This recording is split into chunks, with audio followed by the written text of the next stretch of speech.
오늘 이 성서주의를 지키는 이유는 하나님의 말씀인 성경의 중요성을 다시 한번 생각하고 그 하나님의 말씀을 읽고 그리고 묵상하고 지켜감으로 인해서 하나님의 말씀을 통해서 우리에게 주는 교훈을 생각하고 그리고 그 말씀 속에 담겨져 있는 하나님의 뜻을 우리가 깨닫고 그리고 말씀에서 허락하고 있는 그 축복을 한번 우리가 받아 누리기를 소망하는 가운데 이 성서주의를 지킨다 하는 것입니다. 성서주의를 제정하게 된 이유는 아직까지도 자국의 언어, 자기 나라의 언어로 번역되지 못해서 하나님의 말씀을 읽고 싶어도 읽지 못하는 민족들이 있습니다. 감사하게도 우리는 우리말로 성경이 번역이 돼서 우리 손에 들려지고 얼마든지 마음껏 내가 성경을 읽고 묵상할 수 있지만 아직까지도 많은 나라가 자국의 언어로 성경이 번역되지 못해서 듣고 싶어도 읽고 싶어도 제대로 읽지 못하는 그런 가운데 있거든요. 그래서 이 성서주의를 보내면서 성경을 그 나라의 언어로 번역을 해서 그리고 그 성경을 널리 보급하고 뿐만 아니라 복음이 전 세계에 확산되는 그 목적을 가지고 성서주의를 제정했습니다. 성경이 오늘 우리 손에 들려지기까지는 참 파란만장했습니다. 이 성경 한글로 번역된 이 성경은 처음에 1877년에 로스 목사님과 서상윤 그리고 이응찬 백홍준이라고 하는 사람에 의해서 성경 번역이 시작이 되었습니다. 1882년에 최초의 한글 성경인 누가복음과 요한복음이 번역이 됐어요. 만주에서 번역이 됐습니다. 그리고 그 다음 해에 서상윤에 의해서 우리 한국에 번역된 한글 성경이 들어오게 되었습니다. 그러다가 1887년 꼭 10년이 되었습니다. 1887년에 최초로 신약 성경이 번역이 되어서 출판하게까지 되었다 하는 것입니다. 전 세계에서 통용되는 언어가 약 한 7천여 개 된다고 그럽니다. 7천여 개. 그런데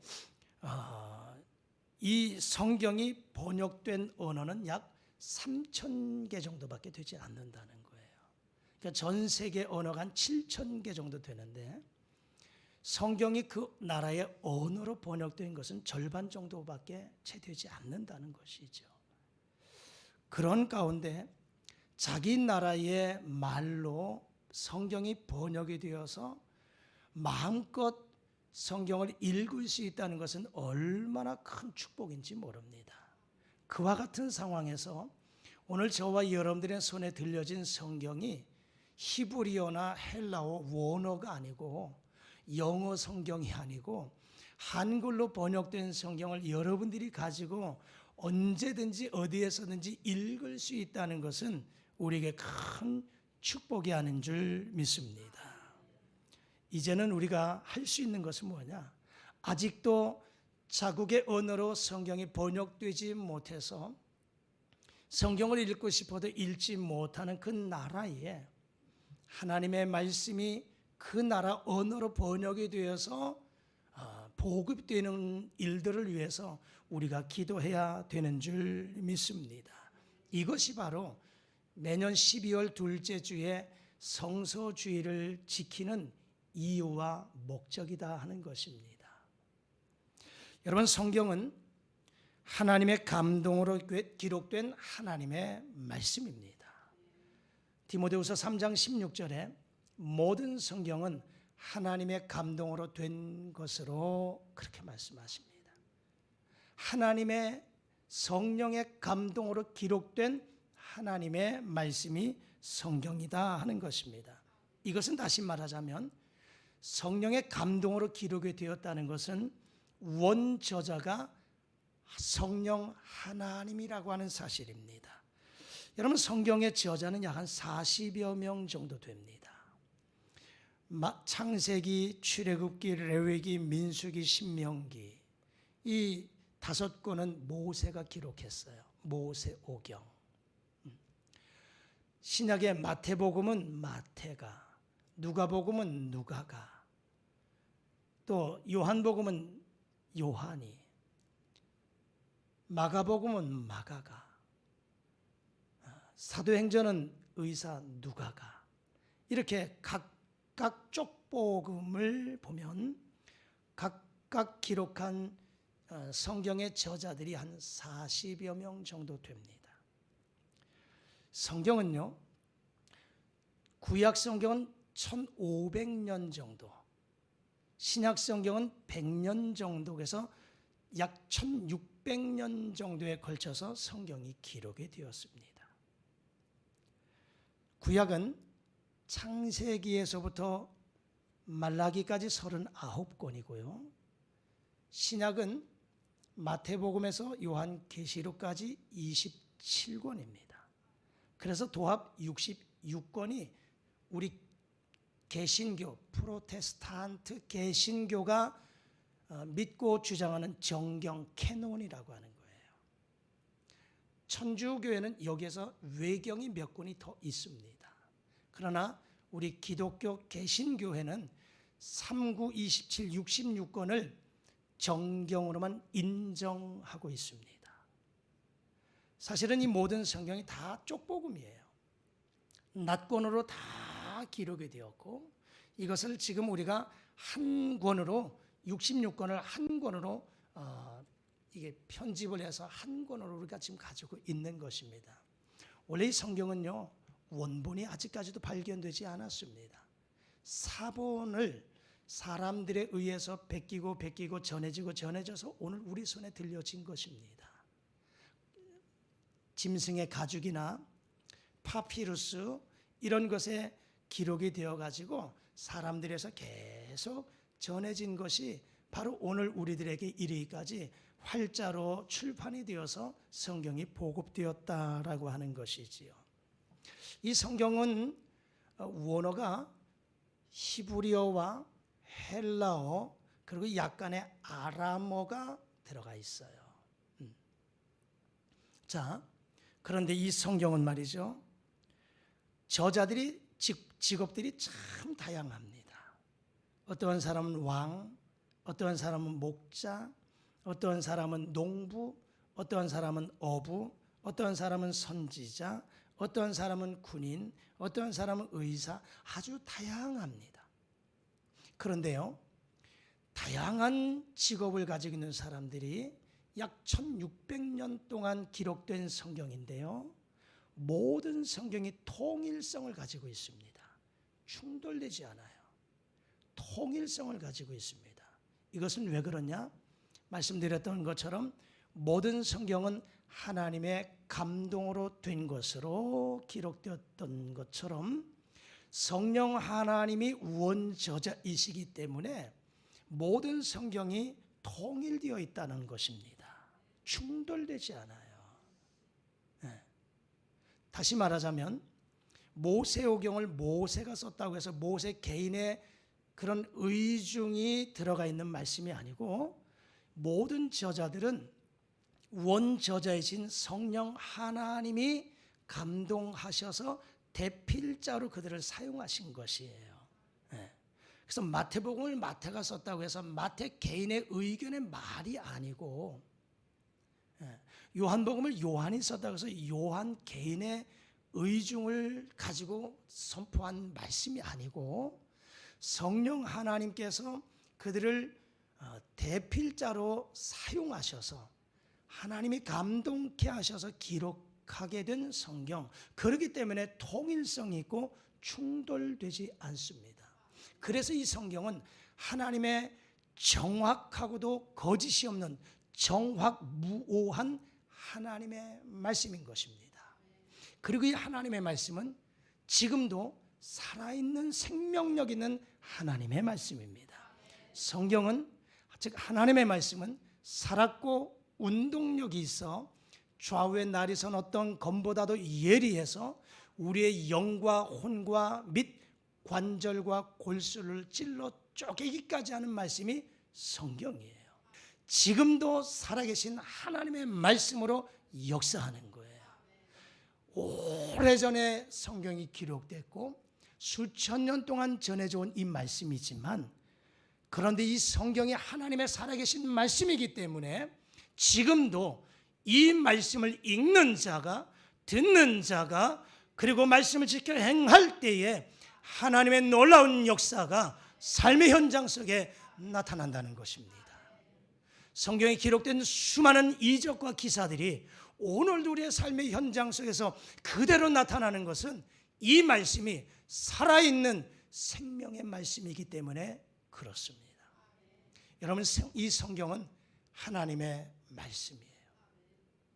성경의 중심 인물은 예수 그리스도입니다.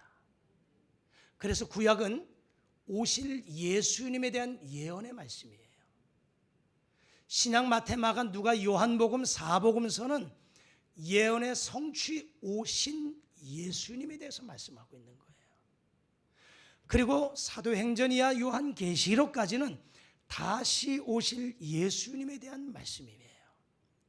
우리가 성경 읽다 보면 전쟁사, 이스라엘의 역사에 전쟁이 일어나고 여러 가지 사건과 일들이 많이 일어나죠. 등장인물들이 많이 나타납니다. 그런데 이것은 결국 누구를 조명시키는 거냐? 예수 그리스도에게 집중해서, 예수 그리스도에게 집중해서 조명되는 그런 말씀이에요. 그래서 성경의 중심 인물, 주인공은 예수님입니다. 예수님을 전하기 위해서 이렇게 많은 사람들과 사건과 사고들을 말씀하면서 결국은 예수님을 증언하는 말씀이 성경입니다. 그렇기 때문에 우리는 이 말씀을 통해서 예수 그리스도를 만날 수 있는 축복의 통로가 되어야 되는 줄 믿습니다. 근데 성경을 보니까요, 이 성경을 기록한 목적이 있습니다. 우리에게 성경을 주신 목적이 무엇이냐? 요한복음 20장 31절의 말씀입니다. 우리 다 같이 자막과 함께 읽어보십니다. 시작. 오직 이것을 기록함은 너희로 예수께서 하나님의 아들 그리스도이심을 믿게 하려 함이요 또 너희로 믿고 그 이름을 힘입어 생명을 얻게 하려 함이니라. 아멘. 명확하게 오직 이것을 기록함은 성경을 우리에게 주신 목적, 성경을 기록한 목적이 뭐냐? 예수 그리스도가 하나님의 아들이시요 그리스도가 되심을 믿게 하기 위해서 성경을 기록했다. 여러분이 성경을 읽을 때마다, 성경을 들을 때마다 이 성경 속에서 예수님은 살아계신 하나님의 아들이심을 믿으시기를 주의 이름으로 축복합니다. 그 예수님은 나의 구원자 메시아 그리스도가 되심을 믿기를 주의 이름으로 축복합니다. 그리고 우리가 영원히 사는 영생의 방법을 이 성경에서 알려주고 있는 것입니다. 어떻게 해야 내가 구원함을 얻고 어떻게 해야 내가 영생을 얻는가를 알려주는 말씀이 성경인 것입니다. 그래서 예수 그리스도를 믿음으로 말미암아 구원함을 얻고 영생을 얻기 위해서 그 비결을 깨닫게 하기 위해서 성경을 기록했다라고 하는 것입니다. 그렇다면 우리가 이 하나님의 말씀인 성경을 어떠한 태도를 가지고 임해야 될까 하는 것입니다. 그것은 하나님의 말씀을 읽고 묵상하고 지켜 행하면서 그리고 많은 사람들에게 이 복음의 말씀을 증거하는, 전하는 삶을 살아야 되는 줄 믿습니다. 오늘 성서주의를 지키면서 요한계시록 1장 3절의 말씀을 통해서 복의 통로인 하나님의 말씀, 하나님의 말씀을 통해서 우리가 하나님이 예비하신 축복을 받아 누려야 될 터인데, 그렇다면 어떻게 할 때에 하나님의 복을 받아 누릴 수 있을까? 이 성경을 우리가 어떠한 자세를 가지고 임해야 될까? 요한계시록 1장 3절의 말씀 가지고 세 가지만 간략하게 말씀을 좀 나누기를 원합니다. 첫 번째는 하나님의 말씀을 읽어야 됩니다. 오늘 본문의 말씀 다시 한번 1장 3절 우리가 읽었던 것처럼 이 예언의 말씀을 읽는 자와 듣는 자와 그 가운데 기록한 것을 지키는 자가 복이 있다, 이렇게 말씀하고 있지요. 그렇습니다. 성경은 신자의 생활 원리를 알려주고 있습니다.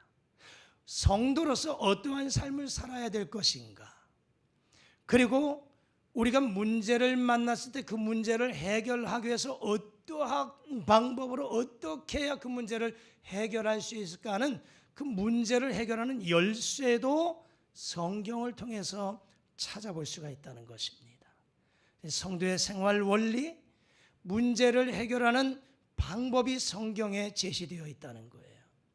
그래서 여러분들이 살아가면서 여러 가정의 개인의 문제와 어려움을 만났을 때 이 문제를 어떻게 해결해 나가야 될까 고민할 때 하나님의 말씀을 읽음으로 그 말씀 속에서 문제의 해답을 찾아가실 수 있기를 주의 이름으로 축복합니다.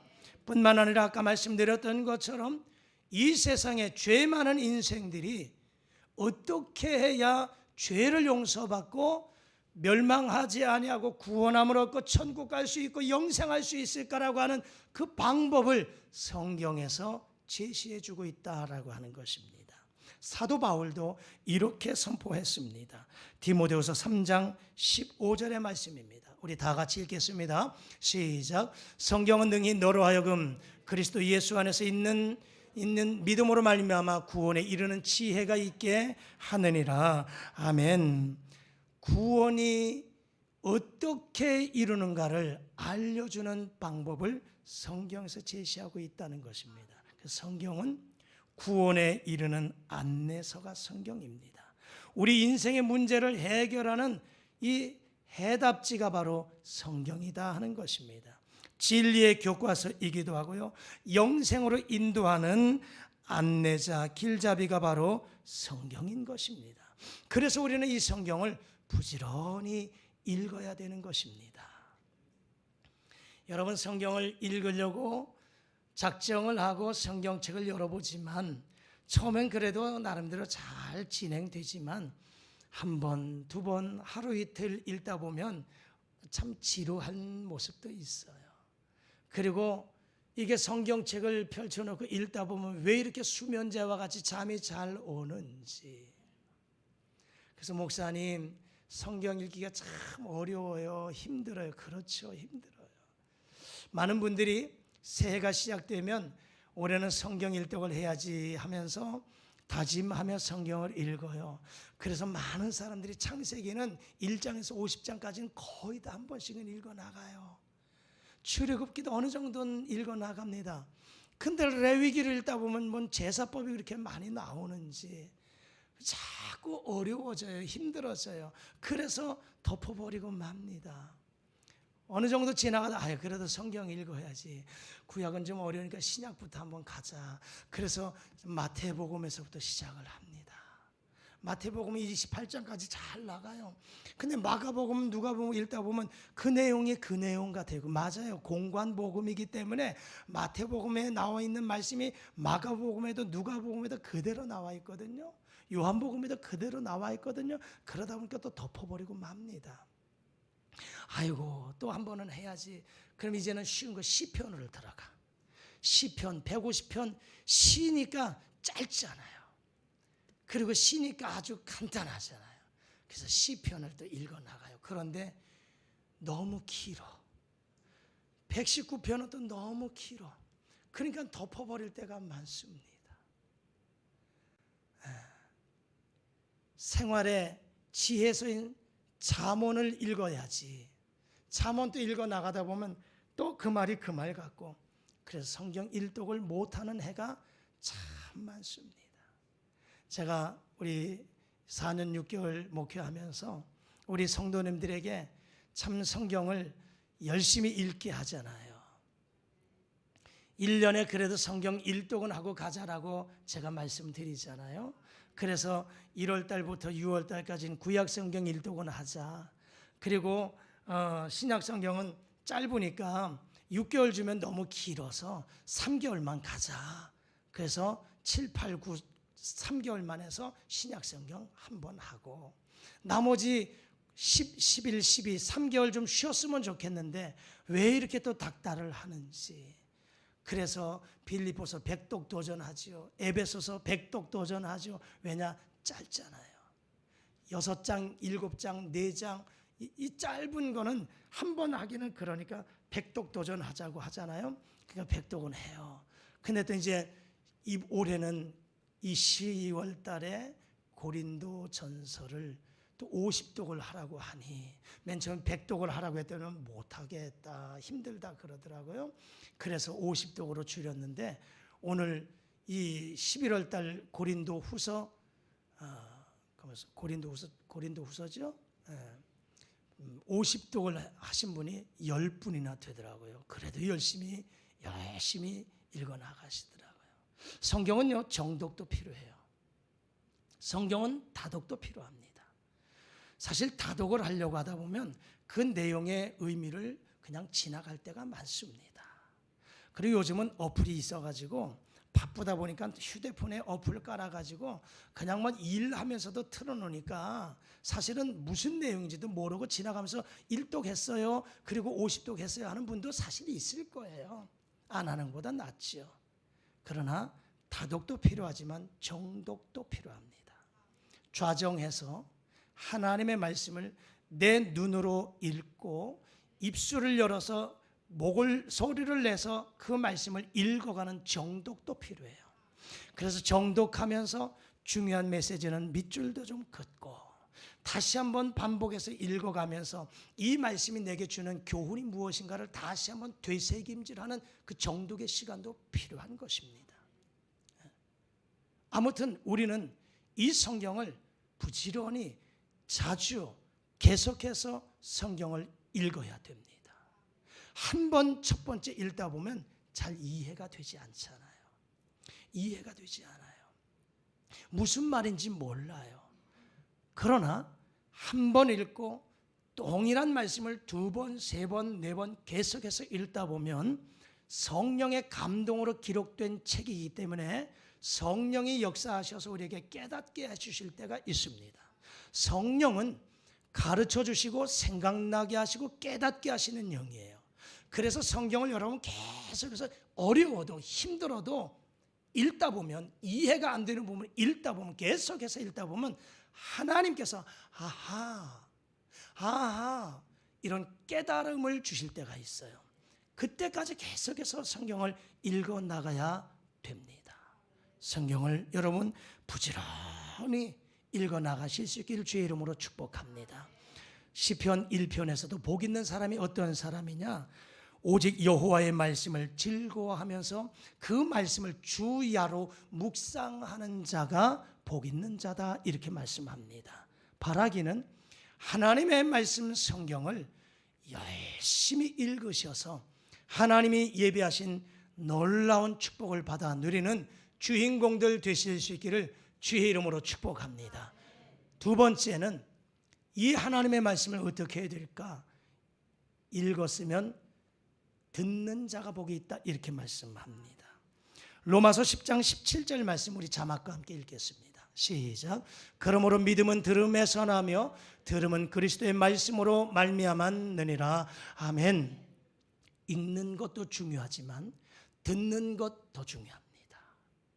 여러분 분명히 로마서 10장 17절에 믿음이 어디서 나느냐? 믿음은 들음에서 난다고 그랬어요. 무엇을 들어야 되느냐? 하나님의 말씀을 들어야 된다는 것입니다. 목사님 저는 왜 믿음이 성장하지 않을까요? 왜 저는 믿음이 자라지 않을까요? 고민하면서 이야기하는 분도 있죠. 성경에 답이 있다고 그랬잖아요. 믿음은 들음에서 나며 하나님의 말씀을 들으면서 믿음이 성장한다는 것입니다. 그러므로 여러분, 읽는 것은 여러분이 개인적으로 얼마든지 가정에서, 직장에서, 자동차 안에서 얼마든지 읽을 수 있지만, 듣는 것, 물론 요즘에 듣는 것도 매체가 다양해서 듣는 방법도 여러 가지이지만, 그러나 하나님의 말씀을 듣기 위해서 어떻게 성전에 나와서 예배해야 되는 줄 믿습니다. 예배를 통해서 주시는 메시지를 듣는 것을 통해서 믿음이 성장하는 줄 믿습니다. 여러분, 하나님의 말씀은 영의 양식이라고 말씀하셨어요. 우리가 육체가 건강하기 위해서는 다양한 여러 가지 방법을 통해서 건강을 찾을 수가 있어요. 그러나 그 중에 하나는 잘 먹어야 됩니다. 잘 먹어야 돼요. 그것도 아주 영양소를 잘 섭취해야만 육체가 건강하게 성장하는 것이지요. 아무리 체중이 100kg 이상이 나가도요, 아무리 건장한 청년이라 할지라도요, 3일만 굶어 보십시오. 일주일만 금식해 보십시오. 체중이 쭉쭉 빠져나갑니다. 그 건장한 청년도 힘을 쓰지 못합니다. 그러다 다시 한번 보양식을 하고 영양소를, 좋은 영양소를 섭취하면 다시금 근육이 살이 붙어서 힘을 얻게 되는 거지요. 우리의 믿음도 마찬가지예요. 하나님의 말씀을 들음으로 믿음이 생기는데, 하나님의 말씀은 영의 양식이기 때문에 믿음이 성장하려면 영의 양식인 하나님의 말씀을 들어야 됩니다. 이것은 바로 먹는 것과 마찬가지예요. 우리가 귀를 열어서 말씀을 듣고 그 말씀을 듣는 것은 그 말씀을 섭취하는 것과 마찬가지예요. 여러분, 그러기 위해서는 어떻게 해야 될까요? 예배 나와야 돼요. 교회 나와야 되고 예배 참석해야 되는 것입니다. 일주일에 한 번 먹어가지고 어떻게 일주일을 살아갈 수 있습니까? 기적과 같은 역사입니다. 여러분, 한 끼를 가지고 한 끼 먹고 일주일 동안 살아간다는 사람은 정말 기적이지요. 하루에 3끼를 꼬박꼬박 챙겨 먹어야 체력을 유지해 가는 것처럼 우리의 믿음 성장도 마찬가지예요. 일주일에 주일날 30분, 40분 이 메시지 가지고 어떻게 우리의 영의 양식을 채워갈 수 있겠습니까? 그래서 모든 예배 때마다 할 수 있다면 모든 공예배에 열심히 참석하는 것이 믿음을 성장시켜 나가는 첫 단추를 꿰는 줄 믿습니다. 그래서 지금까지 주일 오전 예배만 드렸다면 오후 예배도 노력하십시오. 하루아침에 모든 것을 다 하기는 쉽지 않지만, 그러나 하나하나 다짐하면서 나가십시오. 이제까지 내가 오전 예배만 드렸다면 오후 예배도 드릴 수 있도록 시간을 할애하십시오. 결단하십시오. 오전 오후만 나왔다면 수요 예배도 할 수 있다면 예배를 참석하십시오. 그것도 부족하면 매일 새벽마다 나오셔서 말씀과 기도로 무장하십시오. 믿음이 나도 모르는 사이에 성장하는 것을 보게 될 것입니다. 저는 간혹 그런 비유를 들어요. 저 어렸을 때 시골에서 자랄 때 콩나물을 직접 집에서 어머니가 시루에다 콩을 넣고 거기다 물을 부어서 콩나물을 키워서 먹은 그 기억이 납니다. 그냥 시루에다가 물 빠지도록 만든 그 시루에다가 그냥 콩 넣고 하는 건 매일같이 물만 주는 거예요. 물 주면 그냥 모래 속에 물이 쭉 빠져나가는 것은 물이 다 빠져나가잖아요. 거기다가 뭐 흙을 집어넣는 것도 아니죠. 물만 넣어요. 물만 줘요.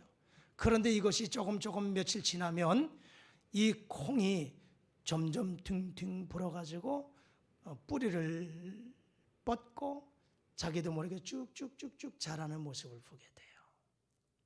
물만 줄 때 아무것도 안 보이는 것 같지만, 그런데 계속 하다 보니까 이 콩이 나물이 되더라, 이 말입니다. 우리의 예배도 마찬가지예요. 한 번, 두 번 그저 형식적이라도 예배에 참석하면서 그 말씀을 계속해서 듣다 보면 나도 모르는 사이에 믿음이 성장해 가는 줄 믿습니다. 그런데 이 마지막 시대 말은 어떠한 상황이 나타나느냐? 모이는 것이 참 쉽지 않아요. 그래서 성경은 우리에게 이렇게 말씀합니다. 히브리서 10장 25절 자막과 함께 읽겠습니다. 시작. 모이기를 패하는 어떤 사람들의 습관과 같이 하지 말고 오직 권하여 그날이 가까움을 볼수록 더욱 그리하자. 아멘. 참 바쁘게 삽니다. 정말 바빠요. 그래서 주일 오전 예배 드리는 것도 참 힘듭니다. 그러다 보니까 모이는 것이 쉽지 않아요. 특별히 우리는 코로나 3년이라고 하는 이 기간을 지나면서 교회가 얼마나 많은 모이는 것에 이 장애물이 있었는지요. 국가 정책상 모이지 못하게 하고 그것도 인원 제한을 하고 그로 인해서 지금까지도 코로나 완전히 자유가 됐다고 하지만 그러나 아직까지도 그 여파가 사실은 교회가 많습니다. 주일 오전 예배만 드리는 교회도 꽤 있습니다. 새벽 기도회 없습니다. 금요 기도회 없습니다. 수요일 날도 잘 안 모여요. 주일 오후 예배 없습니다. 이런 교회가 많습니다. 목사도 좋아요. 주일 오전 예배 한 번 드리면 설교 한 번 하면 그만이잖아요. 성도들은 얼마나 좋을까? 목사도 좋은데. 근데 우리의 믿음은 성장하지 않습니다. 우리 교회는 자랑일 것 같지만 자랑 같은 자랑이지요.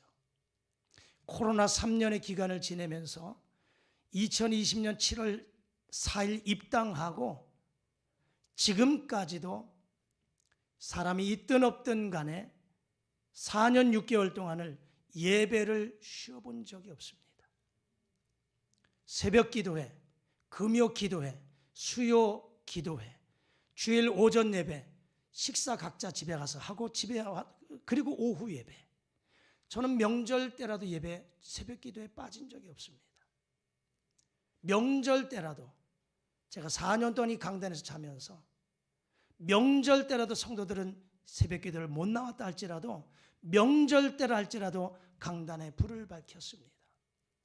4년 6개월 동안 우리 교회는 어떠한 예배 쉬지 않았습니다.